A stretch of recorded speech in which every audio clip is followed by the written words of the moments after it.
राहुल अपने कमरे में बैठा अपने कॉलेज के किसी प्रोजेक्ट में काम कर रहा था। तभी उसके फ़ोन में एक कॉल आता है जिसमें कोई नाम नहीं था, अननोन नंबर था। राहुल कॉल रिसीव नहीं करता है और अपने काम में फिर लग जाता है। कुछ देर बाद फिर से फ़ोन की घंटी बजती है। राहुल देखता है, वही नंबर था। इस बार राहुल फ़ोन उठा लेता है। फ़ोन उठाते ही राहुल बोलता है, हेलो, कौन? वहाँ से आवाज़ आती है, हाय, मैं हूँ। वहाँ से एक लड़की की आवाज़ आती है। राहुल फिर पूछता है, कौन है आप? अपना नाम बताइए। मैं हूँ। ये कोई जवाब नहीं है। मैं आपको नहीं जानता। लड़की मुस्कुराती हुई बोलती है, क्या करेंगे आप मेरा नाम जानकर? आप मुझसे बात कीजिए ना। लड़की की आवाज में बहुत मिठास थी। ऐसा लग रहा था मानो राहुल कोई संगीत सुन रहा है। राहुल बोलता है, कुछ तो नाम होगा आपका। और आपको मेरा नंबर कहाँ से मिला? लड़की ने उधर से मिठास भरी आवाज में बोला, आप सवाल बहुत करते हैं, बात कीजिए ना। राहुल उस लड़की की आवाज सुनकर बहुत ही मुग्ध हो जाता है। उसकी आवाज में खो जाता है। बोलता है, आप ये तो बता दीजिए, आपने कॉल क्यों किया है? लड़की की मुस्कुराहट की आवाज आती है और वो बोलती है, कॉल क्यों किया है?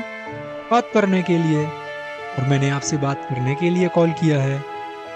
राहुल ने गंभीर होकर कहा, अच्छा, न कोई नाम, न कोई पता, और आप बोलती हैं कि बात करने के लिए कॉल किया है। ये क्या बात हुई? लड़की बोलती है, जानने के लिए ही तो कॉल किया है। जिसे हम जानते हैं उनसे क्या बात करनी? राहुल बोलता है, अच्छा, ऐसा है तो बोलिए, हम भी आपको जानने के लिए उत्सुक हैं। लड़की मुस्कुराती है और बोलती है, हाँ, लेकिन ना आप मेरे बारे में कुछ पूछेंगे, ना मैं आपके बारे में। राहुल आश्चर्य भाव से पूछता है, ये क्या बात हुई? पहले बोलती हो जानने के लिए बात करनी है और कहती हो एक दूसरे के बारे में मत पूछना। लड़की अपनी मिठास भरी आवाज में बोलती है, क्या बातों में एक दूसरे को जानने के लिए एक दूसरे के बारे में बताना जरूरी है? राहुल को उस अनजान लड़की की बातें समझ नहीं आ रही थी, लेकिन वो उस लड़की की आवाज सुनकर उससे बात करना चाह रहा था, जैसे उस लड़की की आवाज में कोई जादू हो। राहुल बोलता है, तुम्हारी बातें मुझे समझ नहीं आ रही। तुम ही बताओ, और क्या क्या जानने को है? लड़की बोलती है, जानने को तो बहुत कुछ है, लेकिन अब कल। और हाँ, इस नंबर में कॉल मत करना। राहुल उत्तेजित होकर पूछता है, क्यों? लड़की बोलती है, बस ऐसे ही, जब मैं कॉल करूं तभी बात करना। राहुल ज्यादा सवाल नहीं करता। उसे पहली ही बातचीत में इतनी उत्सुकता नहीं दिखानी चाहिए, लेकिन उस लड़की की आवाज मोहने वाली थी। उसकी आवाज में कुछ था जिसने राहुल को बेचैन कर दिया था। लड़की के कॉल रखने के बाद राहुल उस लड़की के बारे में ही सोचता रहता है कि कौन होगी वह लड़की, मुझे क्यों उसने कॉल किया, और न जाने कितने ही सवाल उसके मन में आते हैं। दूसरे दिन उसी वक्त फिर उसी नंबर से कॉल आया। राहुल ने नंबर देखा और तुरंत उठा लिया। लड़की की मीठी आवाज आई, हेलो। राहुल अपनी उत्सुकता रोकना चाहता था, लेकिन क्या करे, बेचारा रोक ना सका और बोल पड़ा, मुझे तुमसे बहुत से सवाल पूछने हैं और बहुत सी बातें जाननी है। लड़की संतुलित आवाज में बोलती है, रुको, आप तो बहुत जल्दी में हैं। इतनी भी क्या जल्दी है? यूं ही दोनों की बातें चलती हैं और रोज उसी वक्त दोनों बातों में मग्न रहते। न राहुल उस लड़की को जानता, न ही वह लड़की राहुल को। दोनों एक दूसरे के नाम और पते के अलावा सब कुछ जानने लगे थे। राहुल ने बहुत बार उस लड़की का नाम जानने की कोशिश की थी, लेकिन लड़की ये कहकर टाल देती कि कभी आमने सामने मिलना होगा तो सब बता दूंगी। लेकिन उस लड़की ने राहुल के नाम और पते को जानने में कोई उत्सुकता नहीं दिखाई। यूं ही दिन कटते गए। राहुल को उससे बात करने की आदत लग गई। उसे उस लड़की की आवाज से प्यार हो गया था।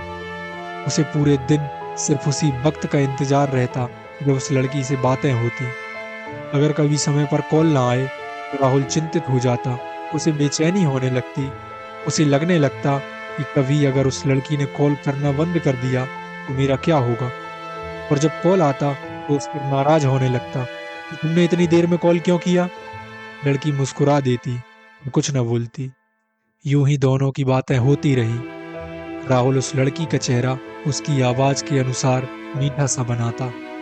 एक बार कॉलेज में एक लड़की ने राहुल की और कुछ लड़कों की शिकायत प्रिंसिपल से कर दी थी, क्योंकि वे लड़के उस लड़की को छेड़ रहे थे। उस लड़की का नाम था चंदा। राहुल उन लड़कों के बगल में खड़ा था, लेकिन उसने चंदा को कुछ भी नहीं बोला था।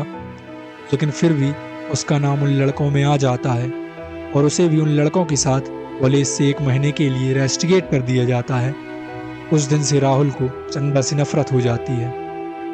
एक दिन शाम का वक्त था, बारिश हो रही थी, मौसम बहुत ही सुहाना लग रहा था। राहुल कॉल के इंतजार में बैठा हुआ था कि तभी फोन की घंटी बजती है। राहुल तुरंत फोन उठाता है। सामने से वही मीठी आवाज आती है, हेलो। राहुल तुरंत बोलता है, मुझे तुमसे मिलना है, अब बस कॉल पर बात नहीं कर सकता। लड़की बोलती है, मिलना तो मुझे भी है, लेकिन ये कुछ ज्यादा ही जल्दी नहीं है। राहुल बोलता है, तुम्हें ये जल्दी लगता है? अब ये बताओ कब और कैसे मिलना है। लड़की बोलती है, आप नहीं मानोगे। ठीक है, मैं आपको एड्रेस सेंड कर दूंगी, कल 5 बजे शाम को मिलना। राहुल बहुत ही खुश हो जाता है। कॉल कट हो जाता है। दूसरे दिन सुबह राहुल के पास एक मैसेज आता है जिसमें मिलने की जगह का एड्रेस था। राहुल ने एड्रेस देखा तो खुश हो गया, क्योंकि ये तो उसके ही कॉलेज के बगल का रेस्टोरेंट का एड्रेस था। राहुल वहां 4:45 पर जाकर बैठ जाता है। उससे अब और इंतजार नहीं हो रहा था। राहुल को हरे कुर्ते पहनी एक लड़की का इंतजार था। उस लड़की ने यही को पहचानने का सबूत दिया था। राहुल ने काली शर्ट पहनने का सबूत दिया था। राहुल की नजरें रेस्टोरेंट के गेट पर थीं। समय 4:49 हो चुका था। राहुल की धड़कनें तेज हो रही थीं। 5:04 पर एक लड़की हरा कुर्ता पहने गेट से आती है। राहुल उस लड़की को देखकर आश्चर्य में पड़ जाता है। उसे कुछ शंका होने लगती है, ये तो चंदा है। राहुल ने चारों तरफ नजर दौड़ाई, पर उसे हरे कुर्ते में कोई भी लड़की नजर नहीं आ रही थी।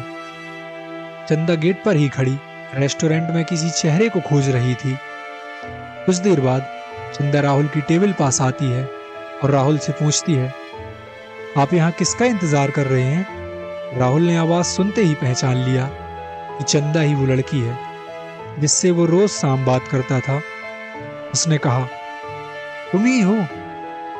ओ माय गॉड, मैं इतने दिन से इस लड़की से बात कर रहा था जिसने मुझे पूरे कॉलेज में बिना गलती के बदनाम किया था और कभी सॉरी तक नहीं बोला। चंदा राहुल के सामने बैठ जाती है और बोलती है, मुझे बिल्कुल भी अंदाजा नहीं था कि कॉल पर तुम थे, और हाँ, सॉरी बोलना चाहती थी लेकिन कभी हिम्मत ही नहीं हुई। सॉरी। दोनों कुछ देर शांत बैठे रहते हैं। फिर चंदा बोलती है, तुम मुझे गलत मत समझना, मैंने तुम्हें कॉल नहीं किया था, पर तुम्हें ही लग गया और हमें प्यार हो गया। राहुल ने कहा, अगर मैंने तुम्हारी आवाज पहले सुनी होती तो तुमसे कभी बात ही ना करता। और हाँ, मेरा ही नंबर कैसे लगा जब मुझे नहीं लगा रही थी तो? चंदा ने कहा, पता नहीं, मैंने तो रैंडम नंबर डायल किया था, बस यूं ही, पर तुमसे बात करने के बाद तुम्हारी आदत हो गई। राहुल ने कहा, जो भी हुआ अच्छा हुआ, मुझे तो लेकिन तुम्हारी आवाज से प्यार है। चंदा चिढ़ती हुई बोलती है, अच्छा, और मुझसे? राहुल हंसता है और बोलता है, तुम्हें तो आज देखा है, तुमसे होने में समय लगेगा, लेकिन हाँ, तुम्हारी आवाज से मैं हमेशा ज्यादा प्यार करूंगा। चंदा मुस्कुराकर बोलती है, ठीक है। अब दोनों साथ में बहुत खुश हैं। ये थी राहुल और चंदा की कहानी। मिलते हैं एक नई कहानी के साथ। सुनने के लिए धन्यवाद।